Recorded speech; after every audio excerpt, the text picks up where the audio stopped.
அனைவருக்கும் வணக்கம். இது Srikali learning hub YouTube channel. So இன்னைக்கு நம்ம என்ன பார்க்க போறோம்னா, ஒரே கிளிக்ல எப்படி நிறைய ஃபோல்டர்ஸை உருவாக்குறது அப்படிங்கிறத பற்றி பார்க்க போகிறோம். வாங்க வீடியோக்குள்ளே போகலாம். இந்த வீடியோ முழுமையாக பாருங்கள். நீங்களே உங்கள் சிஸ்டத்தில் ட்ரை பண்ணி பாருங்கள்.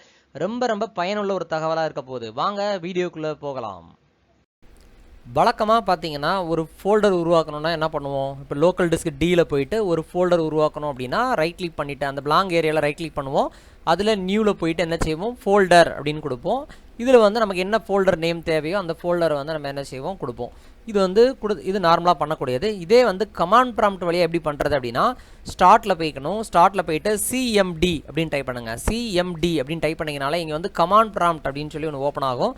அதை கிளிக் பண்ணுங்கள். கிளிக் பண்ண உடனே இந்த மாதிரி தான் வரும். இதில் ஒரு லொக்கேஷனில் C:, அப்படிங்கிற C டிரைவில் யூசர் அப்படிங்கிற ஃபோல்டரில் இருக்கும். இதை நம்ம எங்கே மாற்றணும் அப்படின்னா, நம்ம இந்த லோக்கல் டிஸ்க் D அப்படிங்கிறதுக்கு மாற்றணும். அதுக்கு நம்ம மாற்றதுக்கு என்ன செய்யணும்னா, இந்த இடத்துல D அப்படின்னு டைப் பண்ணிவிட்டு ஒரு கோலன் மட்டும் வச்சுட்டு ஒரு என்ட்ரு டைப் பண்ணிங்க அப்படின்னா ஆட்டோமேட்டிக்காகவே என்ன செஞ்சிடும்? அந்த லொக்கேஷனை அது காட்ட ஆரம்பிச்சிடும். இதுக்குள்ளே என்னென்ன ஃபோல்டர்லாம் ஆல்ரெடி இருக்குது அப்படின்னு தெரிஞ்சுக்கிறதுக்கு நீங்கள் DIR அப்படின்னு டைப் பண்ணிங்கன்னா ஆல்ரெடி அதுக்குள்ளே என்னென்ன ஃபோல்டர்லாம் இருக்குது அப்படின்னு நீங்கள் தெரிஞ்சுக்க முடியும்.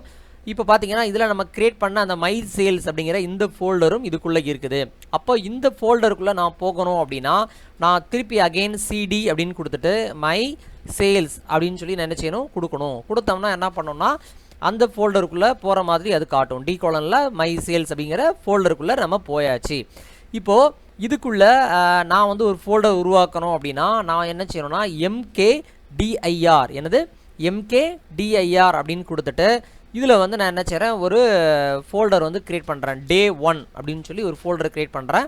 ஸோ அப்போ MKDIR Day 1 அப்படின்னு கொடுத்த உடனே என்ன ஆகும் அப்படின்னா செக் பண்ணுறது. இப்போ இந்த மை சேல்ஸ் அப்படிங்கிற ஃபோல்டருக்குள்ளே Day 1 அப்படிங்கிற நேமில் ஒரு ஃபோல்டர் என்ன செஞ்சிடுது?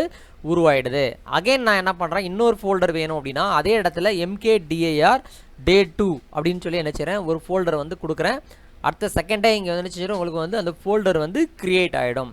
ஸோ இப்படி எனக்கு ஒரு 30 ஃபோல்டர் எனக்கு வேணும் அப்படின்னா ஸோ ஒவ்வொரு வாட்டையும் என்ன செய்ய முடியாது அப்படின்னா நம்ம இந்த மாதிரி கொடுத்துக்கிட்டே இருக்க முடியாது.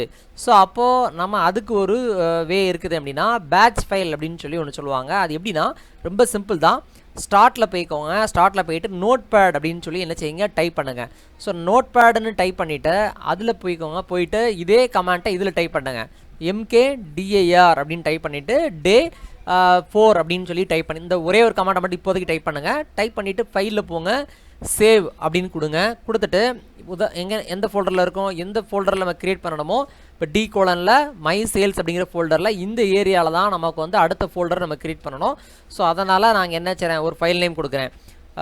கிரியேட் அப்படின்னு சொல்லி ஒன்று போடுறேன். கிரியேட் ஃபோல்டர் அப்படின்னு சொல்லி ஒரு நேம் கொடுக்குறேன்.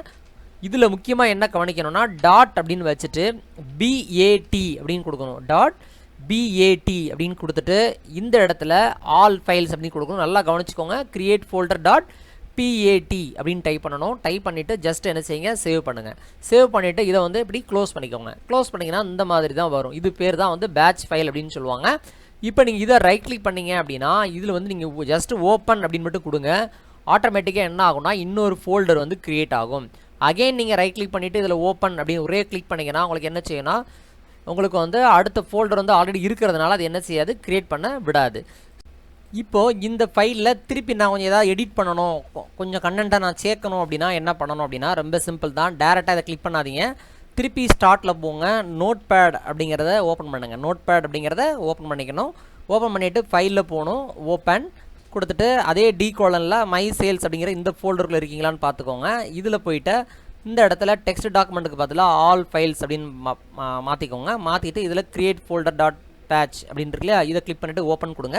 இப்போ நமக்கு அடுத்த ஃபோல்டர் உள்ளே கரெக்ஷன் பண்ணுறேன். இப்போ Day 5ன்னு கொடுக்குறேன். அடுத்து என்ன பண்ணுறேன்? Day 6 இந்த மாதிரி நம்ம என்ன செய்யலாம்னா கண்டினியூஸாக என்ன செஞ்சுட்டே இருக்கலாம். அப்படி கொடுத்துட்டே இருக்கலாம். எத்தனை ஃபோல்டர்ஸ் வேணுமோ ஸோ அத்தனையுமே நீங்கள் என்ன செய்யலாம்? அடுத்தடுத்து நீங்கள் இப்போ க்ரியேட் பண்ணிக்கலாம். இப்போ பாருங்கள் நமக்கு இப்போது இந்த மாதிரி கொடுத்துட்டு ஜஸ்ட் இதை என்ன செய்கிறேன்? சேவ் அப்படின்னு கொடுத்துட்றேன். மினிமைஸ் பண்ணி வச்சுக்கிடுவோம்.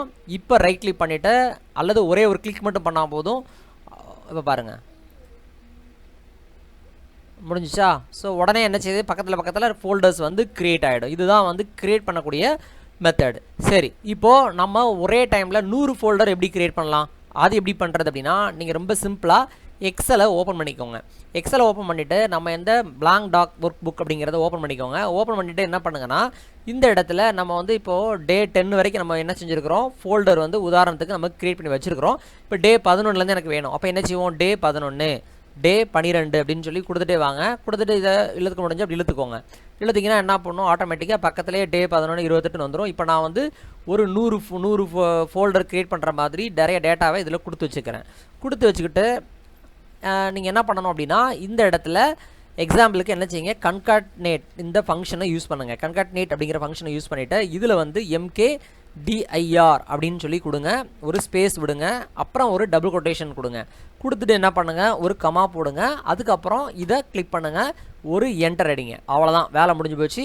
இப்போ என்ன பண்ணணும், வழக்கம் போல் இதை ஃபுல்லாக அப்படி கீழே வரைக்கும் இப்படி கம்ப்ளீட்டாக இப்படி செலக்ட் பண்ணிக்கோங்க. சரியா, இது வரைக்கும் வந்ததுக்கப்புறமா ஷிஃப்ட் அப்படிங்கிற கீயை ப்ரெஸ் பண்ணிவிட்டு ஜஸ்ட் இதில் ஒரு கிளிக் பண்ணுங்கள். ஆட்டோமேட்டிக்காக என்ன செஞ்சிடும், கீழே வந்து செலக்ட் ஆகிடும்.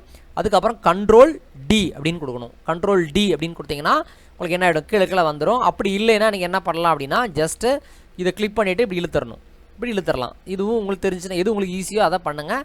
ஸோ இப்போ நமக்கு இந்த மாதிரி வந்துருச்சு. இதை என்ன செய்ய போகிறீங்க, ஜஸ்ட்டு இதை ஒரு காப்பி பண்ணுங்கள், இந்த நோட் பேடை ஓப்பன் பண்ணுங்கள். ஏற்கனவே இருக்கிறதெல்லாம் டெலிட் பண்ணிக்கோங்க.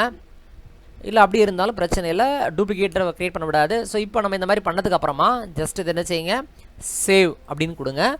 இதுக்கப்புறம் போயிட்டு இந்த இடத்துல வச்சுட்டு என்ன செய்யுங்க, அகெயின் இதில் போயிட்டு ஒரு ஓப்பன் பட்டன் கொடுங்க. ஸோ உங்களுக்கு அந்த ஃபியூ செகண்ட்ஸில் என்ன ஆகும், உங்களுக்கு அவ்வளோ ஃபோல்டர்ஸும் என்ன செஞ்சிடும், உங்களுக்கு வந்து க்ரியேட் ஆகிடும். ஸோ ரொம்ப ரொம்ப முக்கியமான ஒரு ட்ரிக் இது தான். ஸோ அதே மாதிரி இந்த ஃபைலை நீங்கள் காப்பி பண்ணிக்கோங்க. காப்பி பண்ணிவிட்டு இன்கேஸ் இன்னொரு ஃபோல்டரில் போயிட்டு நான் நியூவில் போய் என்ன செய்கிறேன், இன்னொரு ஃபோல்டர் இங்கேருந்து எனக்கு க்ரியேட் பண்ணுறேன். சரியா, மை ப்ராடக்ட்ஸ் அப்படின்னு சொல்லி நான் ஒரு ஃபோல்டர் ஒன்று புதுசாக க்ரியேட் பண்ணியிருக்கிறேன். அந்த இடத்துல கொண்டு போய்ட்டு இதை பேஸ்ட் பண்ணுறேன். இப்போ என்ன ஆகும் அப்படின்னா இதே ரைட் கிளிக் பண்ணிவிட்டு நீங்கள் ஓப்பன் அப்படின்னு கொடுக்கும்போது ஸோ அகெயின் அதே சேம் லாஜிக் தான். டே 11லேருந்து என்ன செஞ்சிருச்சு, இது வரைக்கும் உங்களுக்கு வந்து ஓப்பன் ஆகிடுச்சு. ஸோ ஓகே, ஸோ நீங்களும் இதை ட்ரை பண்ணி பாருங்க. ரொம்ப ரொம்ப யூஸ்ஃபுல்லான ஒரு டிப்பு. அதுக்கு முன்னாடி இன்னொரு முக்கியமான விஷயம் இருக்குது. என்ன அப்படின்னா இப்போ உதாரணத்துக்கு நான் D:/ல் மை சேல்ஸ் அப்படிங்கிற ஃபோல்டரில் இருக்கிறேன்.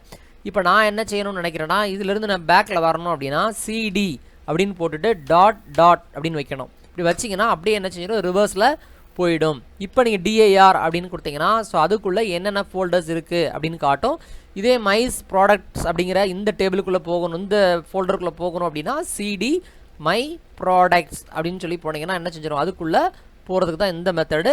இப்போ DIR அப்படின்னு கொடுத்தீங்கன்னா ஸோ அதுக்குள்ளே எத்தனை ஃபோல்டர்ஸ் இருக்குது அப்படிங்கிறத அது காட்டிடும். இதை ஞாபகம் வச்சுக்கோங்க. இதுலேருந்து வெளியே வர்றதுக்கு எக்ஸிட் அப்படின்னு கொடுத்துட்டு நீங்கள் என்ன செஞ்சுக்கலாம், வெளியே வந்துக்கலாம். ஸோ இதுதான் வந்து நம்ம ஒரே கிளிக்கில் நம்ம என்ன செய்கிறோம், நிறைய ஃபோல்டர்ஸை உருவாக்குற மெத்தட்.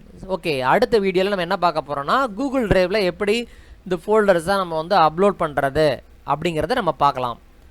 ஸோ மீண்டும் சந்திப்போம். நன்றி, வணக்கம்.